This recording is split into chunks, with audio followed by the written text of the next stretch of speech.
السلام علیکم، میں ہوں ایجاز شریف اور آپ دیکھ رہے ہیں کیو نیوز۔ کچھ تھوڑی سی اہم چیزیں تھیں تو میں نے سوچا آپ سے ڈسکس کر لوں، اور کائنڈلی جس دوست نے ابھی تک میرا چینل سبسکرائب نہیں کیا تو سبسکرائب ضرور کر لیں۔ الیکشن کمیشن نے اسٹیٹ بینک سے عمران خان کے اکاؤنٹس کی تفصیلات مانگی۔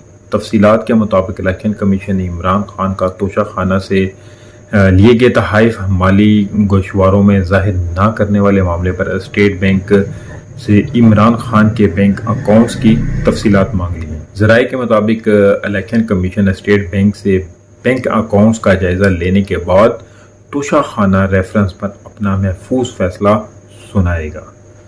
تو یہ سب چیزیں انہوں نے اس لیے مانگی ہیں کہ اب فیصلہ سنایا جائے۔ اور وزیر اعظم شہباز شریف نے سابق governor state bank Tariq Bajwa کو معاون خصوصی خزانہ مقرر کر دیا۔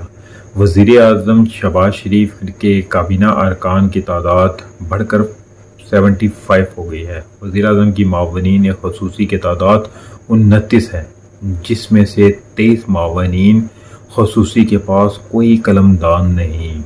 دیکھیں، ہمارا ملک اس وقت بہت ہی مالی خسارے میں ہے، جہاں پہ اتنے بالکل بھی اس کے پاس جو ہے ریزرو ختم ہوتے جا رہے ہیں، تو اس میں اتنے معاون خصوصی اور اتنی بڑھتی ہوئی جو ہے نوکریاں، اور اب آپ دیکھیں کہ اتنے سارے معاون خصوصی اور بڑھتی ہوئی اس مہنگائی کے دور میں مزید عوام کے اوپر بوجھ چڑھ رہا ہے۔ یہ جہاں تک دیکھا جائے اور جو ملک کے حالات ہیں کہ اس امپورٹڈ حکومت کی مہربانی سے ہفتے کے روز سے ملک بھر کی ٹیکسٹائل ملز جو ہیں وہ بند ہونے جا رہی ہیں۔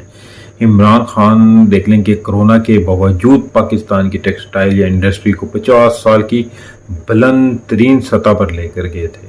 آج 4 ماہ میں پورے ملک کی ٹیکسٹائل انڈسٹری ٹھپ ہو کر رہ گئی ہے۔ 50 لاکھ خاندان سے جو ہیں وہ بے روزگار ہو جائیں گے۔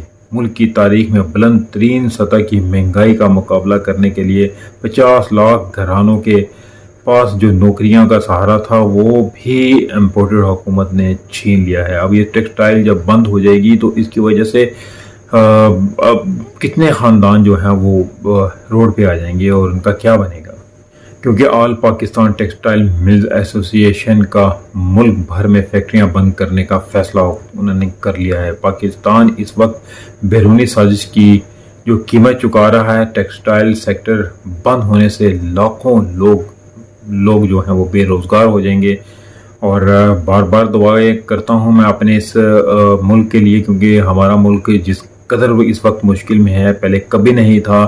تو اللہ تعالیٰ ہمارے اس ملک پہ رحم کرے، اور دیکھتے ہیں آگے کیا ہوتا ہے۔ اس کے ساتھ ہی مجھے اجازت دیجیے، ملتے ہیں اگلے ویلاگ میں، تب تک کے لیے اپنا خیال رکھیے گا۔